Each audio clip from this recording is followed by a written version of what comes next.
of the present day Indian politics.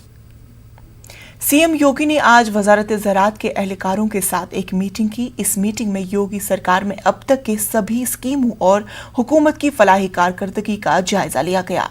CM Yogi ने कहा कि कोरोना वबा के दौरान यूपी हुकूमत ने अवाम के मुफाद में हर मुमकिन बेहतर कारकर्दगी दिखाई है और आगे भी किसानों और यूपी के लोगों के लिए नई नई स्कीमें मुतारिफ कराएगी। कोरोना महामारी ये पूरी मानवता के लिए घातक रही है। स्वस्थ जीवन व्यक्ति की सबसे बड़ी आवश्यकता है। समुचित पोषण एवं सुरक्षित भोजन वर्तमान परिवेश की सबसे बड़ी चुनौती है।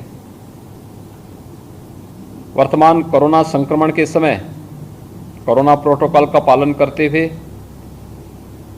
हमारे अन्नदाता किसानों द्वारा अनाज, दलहन, तिलहन, सब्जी, फल, दूध आदि की प्रचुर उपलब्धता आम जन को सुनिश्चित कराई गई है।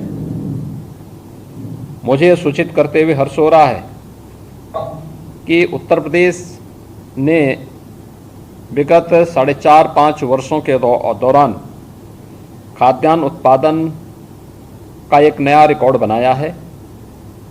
अगर वर्ष 2012 से 17 की अवधि में प्रति वर्ष औसत उत्पादन 139 लाख मीट्रिक टन जहां रहा है, वहीं वर्तमान में यह 163.45 लाख मीट्रिक टन वार्षिक हो चुका है।